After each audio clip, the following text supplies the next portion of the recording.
Shalom Bapak Ibu, Saudara-saudari yang terkasih. Hari ini kita mau belajar dengan satu tema, saat Tuhan memanggil. Saat Tuhan memanggil, apakah kita sudah siap?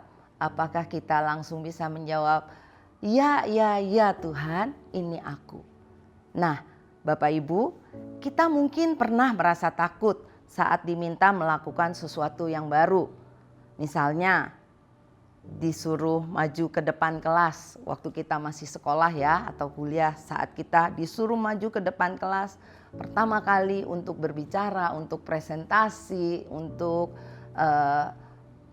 kalau di gereja mungkin kita harus khotbah atau kita harus pimpin pujian. Waktu pertama kali mungkin kita pernah merasakan takut, grogi, atau waktu kita pertama kali bawa mobil. Nah, saya tuh waktu pertama kali bawa mobil, mobilnya nggak bisa berjalan dengan baik, ya, jalannya masih det gitu loh.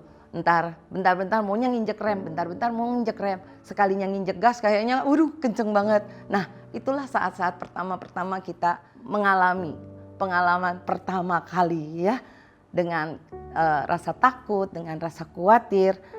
Terus pasti banyak Bapak Ibu atau saudara-saudari sekalian yang pernah merasakan seperti itu. Mungkin pertama kali masuk kerja, pertama kali harus buka usaha, kita punya rasa takut, kita punya rasa khawatir.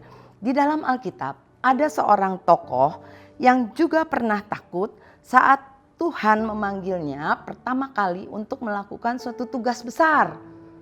Nah, bangsa Israel pada waktu itu ditindas oleh orang Midian dan orang Amalek. Mereka terus-menerus menyerang orang Israel dan mereka merampas, mencuri hasil panen dari orang Israel. Sehingga orang Israel kalau panen gandum atau panen anggur, mereka dengan sembunyi-sembunyi malam-malam mereka giling gitu ya, supaya nggak ketahuan kalau mereka sedang panen. Tapi kalau sampai ketahuan, maka panennya mereka akan diambil, dirampas oleh musuhnya. Nah, jadi suatu hari Tuhan memanggil seorang laki-laki, ya. Dia ini sebenarnya adalah seorang yang gagah, tetapi dia merasa dirinya kecil, bukan siapa-siapa. Saya ini gak bisa apa-apa. Untuk menjadi pemimpin, memimpin bangsa Israel, untuk menyelamatkan bangsa Israel dari musuh. Ya, jadi Bapak Ibu, orang ini adalah Gideon. Gideon waktu pertama kali dipilih oleh Tuhan, didatangi oleh malaikat Tuhan, dia berkata begini, "Ah Tuhan, dengan apa akan kuselamatkan orang Israel? Keluargaku adalah yang paling kecil di suku Manasye dan aku adalah yang paling muda di antara kaum keluargaku." Jadi Gideon merasa tidak mampu dan dia tidak sanggup untuk menerima tugas itu. Tugas yang dari Tuhan untuk menyelamatkan bangsa Israel, untuk mengalahkan musuh-musuhnya orang Israel. Karena dia merasa tidak sanggup, dia merasa tidak mampu, dia minta berkali-kali. Tuhan menyatakan bahwa Tuhan sungguh-sungguh menyertai dia. Tuhan, benar gak sih kalau Tuhan itu menyertai aku? Yang pertama adalah dia mempersembahkan satu korban. Ya, satu korban, dia masak seekor kambing, lalu dia taruh di atas mezbah, lalu dia tuang kuah atau sopnya di atas mezbah itu, lalu malaikat Tuhan mengangkat tongkat dan menyentuh korban yang dipersembahkan oleh Gideon itu. Api Tuhan menyala dan membakar habis apa yang dipersembahkan oleh Gideon. Disitulah Gideon tahu, oh iya, benar ini Tuhan yang memerintahkan saya dan Tuhan pasti menyertai saya. Tapi tetap aja Gideon merasa nggak sanggup, merasa nggak mungkin, nggak mampu untuk melakukan tugas dari Tuhan itu. Dan dia minta tanda lagi sama Tuhan. Tuhan, boleh nggak minta tanda lagi? Jangan marah ya Tuhan. Saya minta tanda begini. Ini ada selembar kain, bulu, ya. Kalau besok pagi saya lihat bulu-bulu ini basah karena embun dan tanah yang ada di sekitar bulu-bulu itu kering, Saya tahu bahwa ini benar dari Tuhan dan Tuhan pasti menyertai saya. Besoknya Gideon bangun dan Gideon lihat, wah benar ya, bulunya basah. Dia peres bulunya itu sampai dapat 1 cawan air. Ya, basah tapi tanah di sekitarnya kering. Yang kedua, sudah melihat itu tuh Gideon tuh masih minta lagi sama Tuhan, masih negosiasi lagi sama Tuhan. Tuhan, boleh nggak sekali lagi minta tanda? Kalau tanah yang ada di sekitarnya itu basah gitu ya, tapi bulunya kering. Dan Tuhan mendengar dan menjawab doanya Gideon, permohonannya Gideon ini. Bulu yang Gideon taruh di tanah benar-benar kering, ya, nggak diperes tuh nggak keluar 1 tetes pun, benar-benar kering. Tapi tanah di sekitarnya itu basah. Dan Gideon sejak itu mengumpulkan orang-orang Israel untuk ikut bersama-sama dengan dia melawan musuh orang Israel, yaitu orang-orang Midian dan orang-orang Amalek.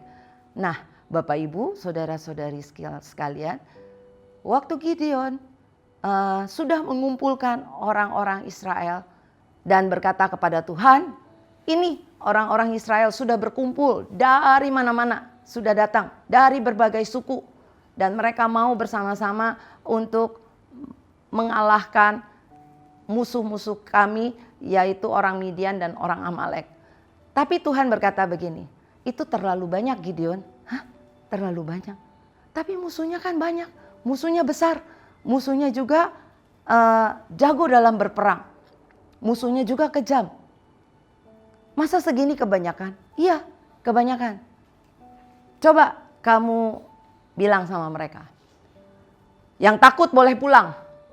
Dan benar aja, dari sekian banyak orang, yang pulang lebih dari 20.000 orang. Sehingga yang tinggal bersama-sama dengan Gideon hanya tinggal sedikit.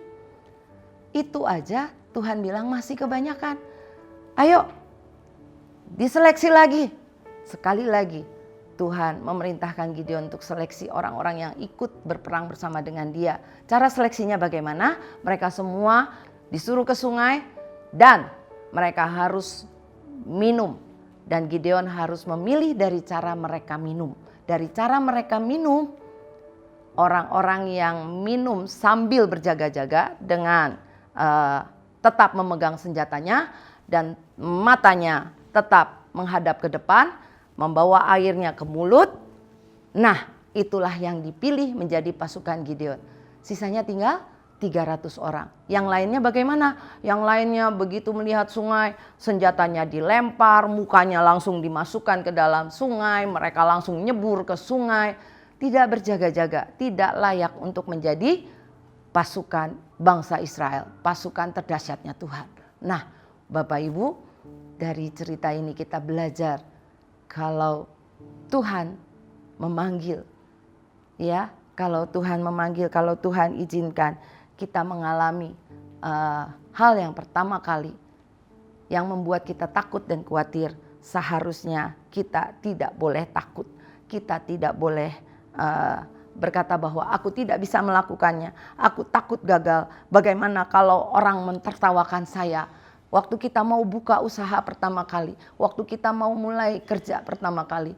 Ya Bapak Ibu, ayo jangan takut, jangan khawatir. Kita harus punya ketetapan hati bahwa Tuhan yang memilih orang yang beriman dan percaya kepadanya. Saat Tuhan memanggil kita untuk melakukan sesuatu, jangan takut.